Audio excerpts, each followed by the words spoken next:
up, everybody? Você disse Save Me Teacher e eu apareci por aqui para responder a essa pergunta. O Google Translate é confiável? Dá para usar? Quando eu posso usar ou eu não posso nunca? Vamos lá?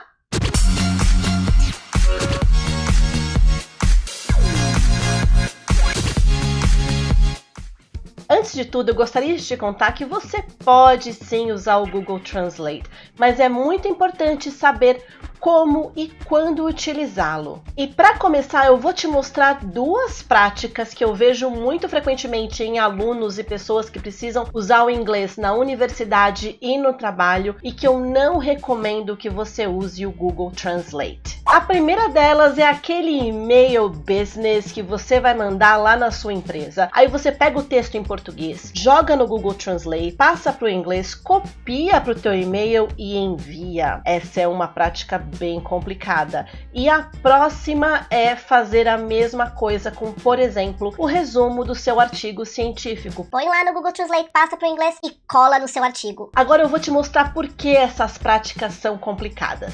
A primeira questão é a questão da confidencialidade. Gente, eu sou tradutora de textos acadêmicos e profissionais há 20 anos. E todo bom tradutor, todo tradutor profissional vai te contar a seguinte história. Como é que o Google obtém as informações para poder trazer para você as traduções? Em primeiro lugar, ele busca em textos públicos todas aquelas frases e como elas foram traduzidas. Em segundo lugar, e o que muita gente não sabe, é que tudo que você digita lá, eles vão guardando. Então, quando você vai lá e coloca o teu e-mail profissional e tem informações confidenciais, ou então os resultados da tua pesquisa que você ralou muito para fazer e você cola lá no Google Translate, automaticamente isso vai para o banco de dados do Google Translate e você não quer que essas informações confidenciais de contratos, artigos e etc. parem nas mãos do Google e principalmente nas mãos de qualquer pessoa que queira fazer pesquisas.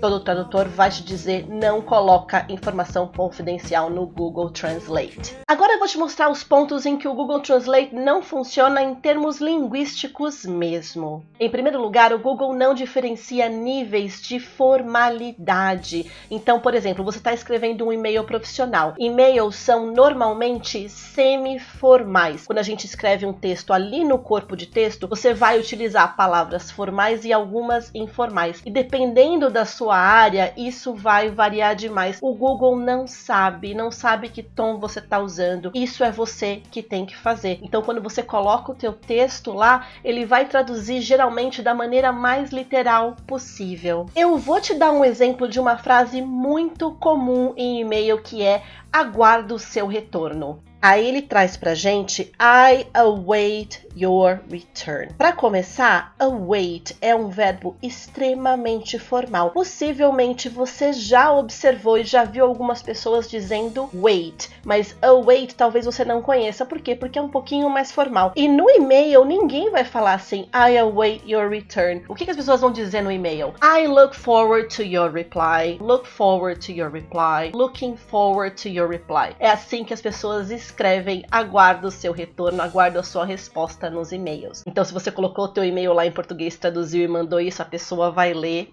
e vai achar bastante estranho. Como eu disse, porque os e-mails são semi-formais, em alguns momentos você vai usar palavras mais informais, como, por exemplo, alguém faz alguma coisa para você e você responde imagina, foi um prazer. Esse imagina eu vou colocar aqui no Google Translate para te mostrar como é que fica. Imagine, to imagine, imaginação, imaginando. Ele pega a palavra literalmente do que é imaginar. Ele traz também o áudio, mas é só isso que ele vai trazer para mim.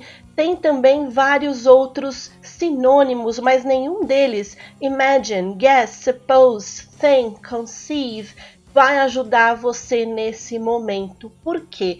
Quando no seu e-mail você quiser dizer imagina, você está dizendo uma forma de nada. Então, por exemplo, don't mention it. Ou então, anytime. O Google Translate não consegue te ajudar nesse nível mais informal. Um outro ponto que o Google Translate não consegue te ajudar é com palavras mais abstratas, por exemplo, phrasal verbs, expressões idiomáticas. E tem um phrasal verb e uma outra palavrinha que eu ensinei lá no meu Instagram, como utilizar, o que significa, que eu vou mostrar para vocês o que o Google Translate faz. O primeiro é o phrasal verb break down. E aqui a gente tem break down into, decompõe-se em, dividir cada palavra, dividir em elementos básicos, derrubar barreiras. Só que na realidade, bom, de fato, breakdown tem a ver com dividir, mas ele funciona assim. Você tá lá, explicou uma coisa para alguém e alguém não entendeu. Então você vai break it down. Você vai quebrar em partes e explicar mais detalhadamente, de forma mais clara para que a outra pessoa entenda. Então, to break something down é separar em partes menores, explicar com mais detalhes e clareza. Isso o Google Translate não traz, mas um bom dicionário online, eu vou deixar um link do meu favorito aqui embaixo, vai te trazer tudo isso e muitos exemplos. No Google Translate raramente se mostra exemplo. Eles vão mostrar agora dessa próxima palavra que eu vou mostrar para vocês. Hopefully.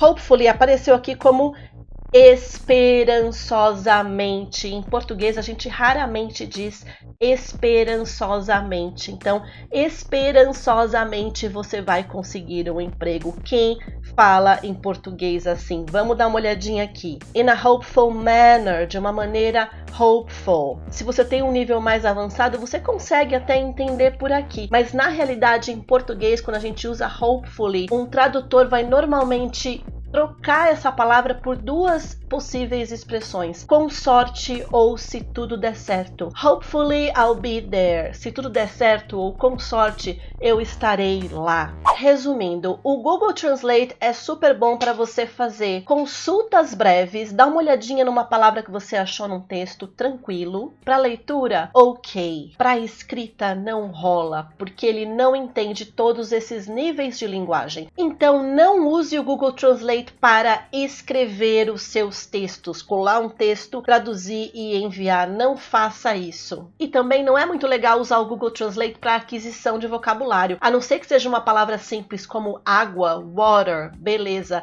mas palavras mais abstratas, expressões, phrasal verbs, você não vai encontrar lá. Você encontra, mas não de forma tão confiável. Se você precisa traduzir um artigo científico, o resumo desse artigo, ou então um relatório, um contrato, ou até um e-mail em inglês extremamente sensível, contrate um tradutor profissional. O que o tradutor faz por você? Ele vai pegar aquele teu texto e ele vai traduzir, verter para o outro idioma de forma que aquela pessoa entenda não apenas as palavras isoladas, mas também o tom de formalidade, o que você quer passar, é de forma mais convincente ou não, é uma coisa mais sensível ou não, é um texto mais formal, como um texto acadêmico ou não. Se você está falando de contrato, a gente tem um legal English, um inglês jurídico. O tradutor pode te ajudar nesse cenário. Agora, se você já é um Upper Intermediate, Advanced, já está mandando super bem no inglês, você pode e deve escrever seus textos. A autonomia é super importante. Se em algum momento você não se sentir tão seguro